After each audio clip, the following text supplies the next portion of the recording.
Sumigaw.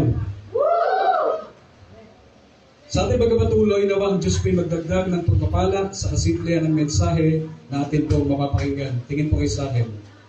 Our message for tonight was entitled, tonight's message was entitled, Turn Your Eyes Upon Jesus. Sabihin natin, mas malakas, turn your eyes upon Jesus. Sa madalit sabi, ituon ang iyong mga mata kay Jesus. Sabihin mo sa iyo, katabi. Mensahe ito ng Diyos para sa atin. Ituon mo sa Kanya ang iyong mga mata. Kaya ngayon, labas ang Bible, notebook, and ballpen, mag-aaral po tayo. Sa ating pagpapatuloy, brothers and sisters, dito po'y sinasabi, in today's world, many people carry heavy hearts. Are you listening? Ulitin ko po one more time. In today's world, many people carry heavy hearts, full of worry, fear, and uncertainty. Problems come, situation change, and sometimes we don't know what to do. Anong ibig sabihin? Sa mundo ngayon, maraming tao, are you listening? Tingnan niyo yung katabi niyo. Yan. No, maraming tao ang may mabibigat na pasanin kahit hindi siya sa sarang kuneta. Puno ng pag-aalala, sabi natin puno ng pag-aalala, takot, at kawalan ng kasiguraduhan. Amen? Kasiguraduhan. Dumarating ang mga problema, nagbabago ang mga sitwasyon, at kung minsan ay hindi natin alam kung ano ang dapat gawin. Tama o hindi? Ito po yung tinatawag natin, ito yung sinasabi natin 100% no, real talk. Ito ba yung katotohanan? But, sabi niyo po, but in the middle of all this, Jesus gives us a powerful reminder. Na ano pa yung kanyang sinasabi, brothers and sisters, kasi binasa ko kanina sa inyo, mga kapatid, ang translation yan ay yung Contemporary English Version. Pero dito sa New International Version, ganito po ang pagkasabi, mga kapatid pinamahal. Do not, sabi niyo po, do not, hindi po donut ha. Sabi natin, do not let your hearts, with this, hearts be troubled. Believe in me. Ngunit sa gitna ng lahat ng ito, may isang makapangyarihang paalala si Jesus sa atin. Sabi mo, hoy, makinig ka. Sabi mo sa kanya, huwag kang mababagabag. Huwag kang mabagabag. Ang inyong mga puso, sabi rito, brothers and sisters, no, huwag mabagabag ang inyong mga puso, manampalataya kayo sa akin. Are you getting me? Nakukuha niyo po ba yun? So, this tells us that the answer to a troubled heart is not found in changing our situation, but in changing our focus. Kaya mahalaga yung salitang sabi natin, focus. Mahalaga yung binibigyan natin ng pansin yung amin po ba pinagtutuunan. Kasi tandaan niyo po ito kung saan nakatingin yung paningin mo, malaki ang epekto sa inyo. Kung sa problema ka nakatingin, lalo na. Wala nang sumasagot. Amen? So this tells us that the answer to a troubled heart is not found in changing our situation, but in changing our focus. Sa madalit sabi, pinapakita nito sa atin na ang sagot sa pusong nababagabag ay hindi natatagpuan sa pagbabago ng ating sitwasyon, kundi sa pagbabago ng ating pagtutuon ng pansin. Kaya ang ating message, ibabalik ko po kayo, turn your eyes upon Jesus. Diba? Sabi ng Panginoon, huwag kang mabagabag. Ang ibig sabihin niyan, hindi man literal na binanggit sa aking katawan. Yung salitang, believe in me, do not let your heart be troubled. Believe in me, it simply means focus on me. Amen? Sabihin mo sa katabi mo, sa Kanya ka turuan. Now, kung titignan natin, brothers and sisters, no? In Matthew chapter 14, 29 to 30, when Peter looked at Jesus, he walked on water. Tama o hindi? Mamaya tagalogin natin kasi ninintindihan English yun. Ikaw talaga, brother. When he looked at the wind and waves, Ito na ngayon ang nangyari. He began to sing. Sa madaling sabi, nang tumingin si Pedro, sabi niyo po, nang tumingin si Pedro kay Jesus, siya ay nakakalakad sa ibabaw ng tubig. Ngunit, sino pangit?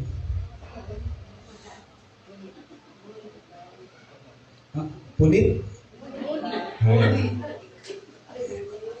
Diyos ko. Nalawa ko yung tao sa ko eh. So sabi natin, ngunit. Saha. Ayan.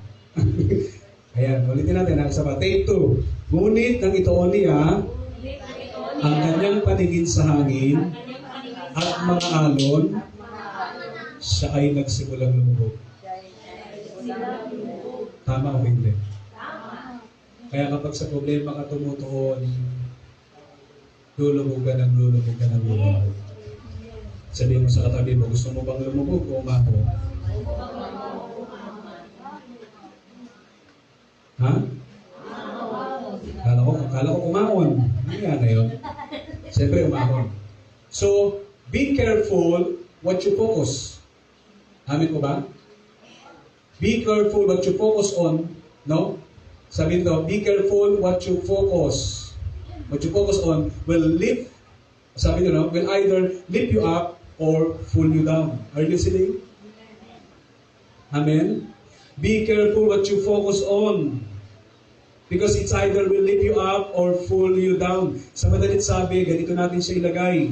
Sabi mo sa katabi mo, katabi, mag-ingat sa iyong pagtutuon ng pansin. Sapagkat iyan ay maaaring mag-angat sa iyo o magpabagsak sa iyo. Amen. Kaya sabi ni Jesus sa Hebrews, saan ako man doon? Sa Hebrews chapter 12 verse 2, di ba? Fix your eyes unto Jesus. Sa Kanya natin ituon ang ating paningin. Nagaganda ang lalaki pa kayo dyan? Hello? Hello? Kasi matindi sila tumingin, no? Parang ngayon lang nakita ng ano eh. Wow. Now, pasok tayo sa message. Now, sabihin natin, what does it mean to turn your eyes upon Jesus? So, ang itoon ng paningin o yung pansin kay Jesus ay nangangahulugan una. Sabihin mo sa katabi mo, number 1. Taas pong kamay na kausap ko. Pumalakpak ng malakas yung tulog. Okay lang yan. Sabihin mo sa katabi mo, okay lang. Yung mga pumalakpak, sabihin niyo po sa kanya, okay lang yan. Ganyan din ako. Parehas tayo. So number 1, look to Him in prayer. So yung salitang, brothers and sisters, turn your eyes upon Him. It simply means, look to Him in prayer. Sa madalit sabi, tumuon ka sa Kanya sa panalangin. Are you listening? Tama o hindi? Sabi nito, to look to Him in prayer means, turn your heart, mind, and trust toward God, bringing your needs, worries, and hopes, and bringing, sabi ko, your worries, needs, and hopes to Him instead of relying on yourself or others. Sa madalit sabi, mga kapatid, ang ituon ng pansin sa Kanya sa panalangin ay nangangahulugan, sabi natin, pinangangahulugan, yan, ibalik o ibihik ang ating tiwala at atensyon sa Kanya. Amen? Sa Diyos, sa pamamagitan ng panalangin. So ito yung maganda. How do we focus on God? 1, by praying. Sabi mo, kapag ka pala nananalangin ka, ibig sabihin niyan, ibinabaling mo sa Kanya ang iyong tiwala at ang iyong buong atensyon. At ito ay paglapit sa Kanya ng may pananampalataya. Are you listening? Kung saan inilalapit mo ang lahat ng iyong mga pangangailangan. Sabihin mo sa katabi, may problema ka, may takot ka. Diba? Amen? Diba? At lahat yan, ibinabaling mo sa Kanya. Magiging pag-asa mo.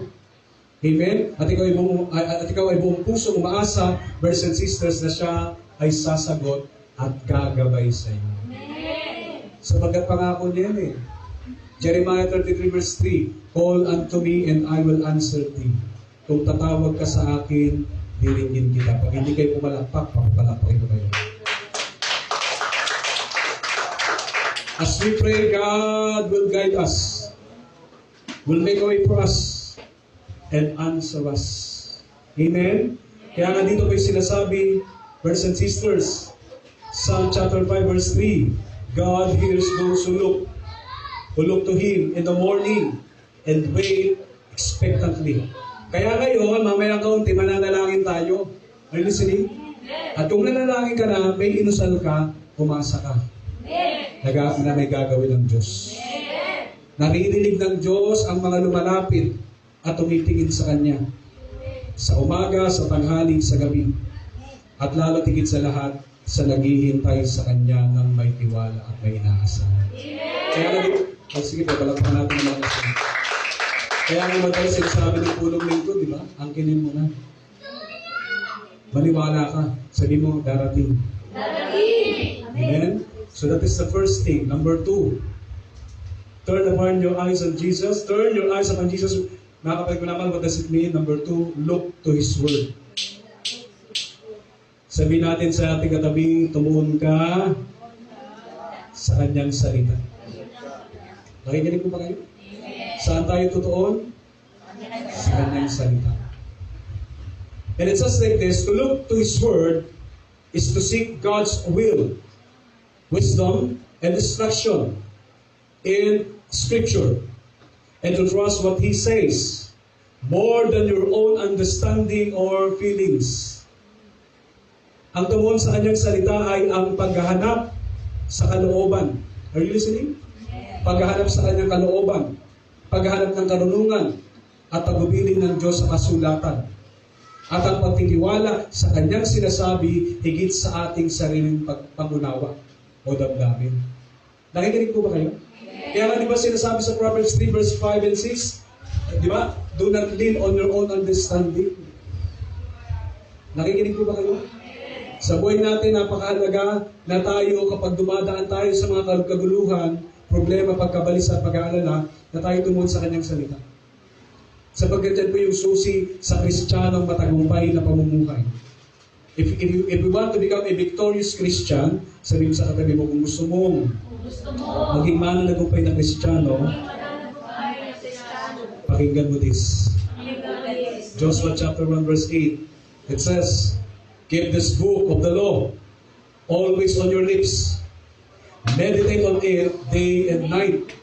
Sabihin natin ng sabay-sabay, taas ang dalawang kamay, panatilihin mong laging nasa iyong mga labi.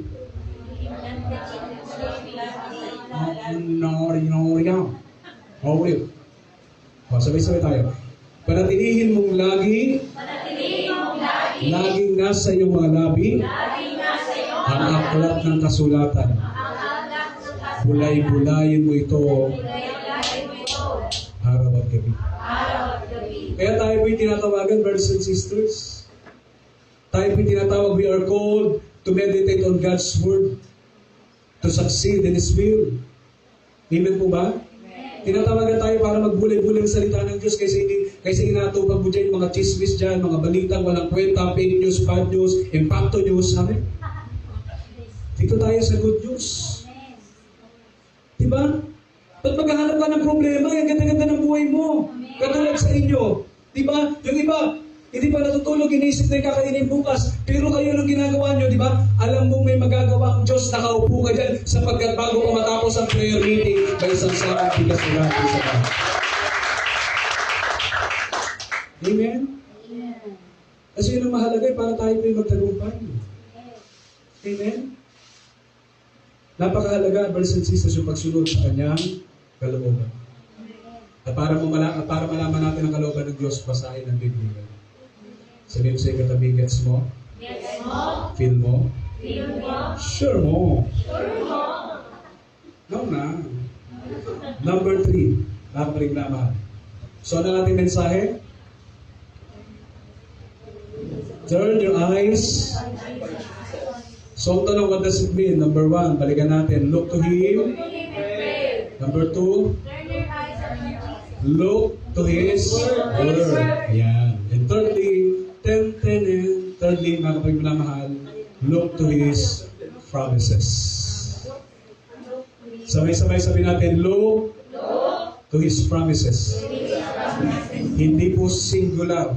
Hindi singular, kundi plural. Kasi there were thousands of God's promises. Libo pong pangako ng Diyos. Sabihin sa katabi, kaya kung tayo may problema ngayong gabi ito, sabihin sa Kanya, tumuod ka sa Kanya mga pangako. Amen? Look to His promise, not to your problem. Ang tanong ko sa inyo, kapag yung problema mo ba, tinignan mo, o konti o dadami? Hindi po yan, Matt. Madali lang po sagutin. Pag tuwing ka sa problema mo, anong mangyayari? Mas lalo?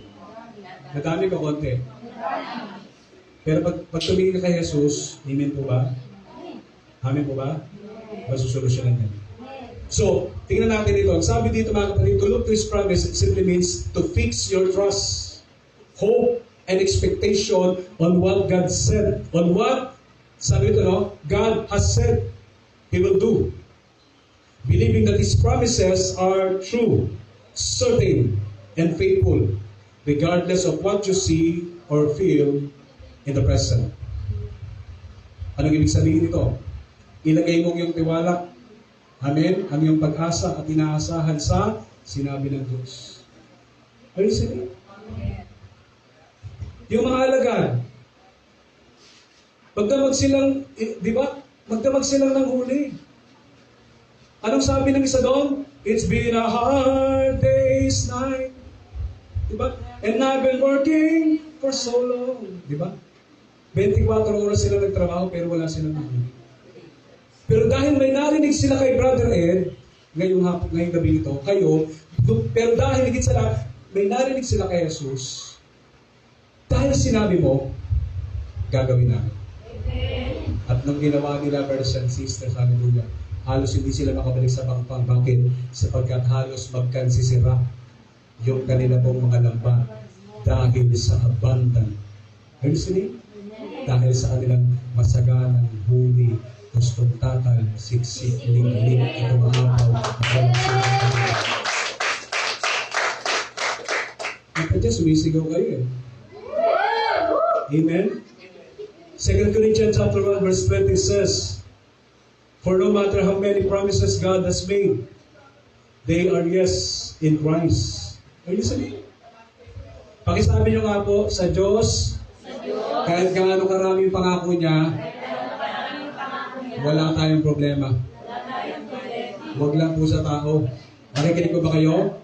Sapagat ang tao, maraming pangako, pero lahat ay makakako. Amen po ba? Pero si Jesus, pag sinabi niya, tsak yun, laging yes, laging amen. So through Him, the amen is spoken by us to the glory of God.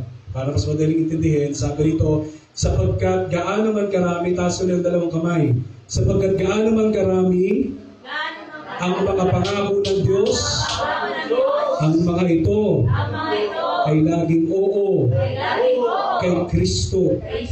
At sa pamamagitan niya, ang amen ay sinasabi natin para sa kanyang malaking kalawalatian. Hallelujah. Sabi mo sa iyong katabi, amen? Amen! Alam niyo po bang ibig sabihin ng amen? Sangayon. Kakapya ka rin?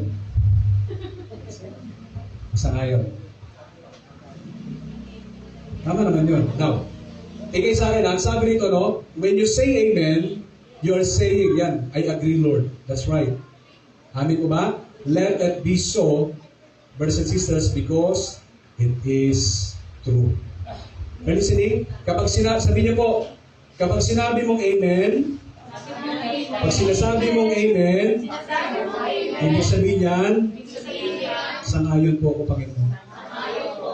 Mangyari nawa ito, sapagat ito ay totoo.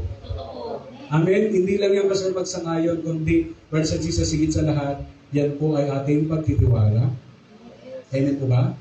Paghawak sa sinasabi ng Panginoon dahil yun po ay totoo. Amen po ba? Amen. Sabihin sa katabi mo, naniniwala ka ba? Niniwala ka ba?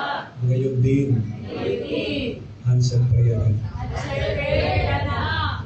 Taas ang kami na may babayaran. Kasama ko. May problema, may utang lahat na po. Sabi mo, Lord, Lord, pahingi naman dyan. pahingi naman dyan. Gustong takal, siksik, liglig, at umapaw. Mamaw pa. Saluhin niyo na. Praise God. Amen? Amen. So mga kapatid, sinasabi rito, the more you look at Christ, the less you are shaken by love. Amen. Sabihin sa iyong katabi, paalala, Paalala na. tandaan mo ito, Tandaan mo ito. habang mas nakatuon ka kay Kristo, Mas nakatuon ka kay Kristo. mas hindi ka matitinag, Mas hindi ka matitigan. mas hindi ka maapektuhan Mas hindi ka maapektuhan ng mga problema ng mga problema sa buhay. sa buhay. Sabihin sa kanya, kaya Kaya, kay Kristo ka tumingin. kay Kristo ka tumingin. Kay Jesus ka tumingin. Kay Jesus ka tumingin. Kay Jesus ka magtiwala. Kay Jesus ka magtiwala. Tsak yun, Tsaka yun. gagawa siya ng malaking bagay. Tawagan po natin ang Diyos sa kanyang sa tayo. Hanggang tuloy. Magtaas po tayo ng dalawang kamay. Yung binanggit natin kanina, ano man yan?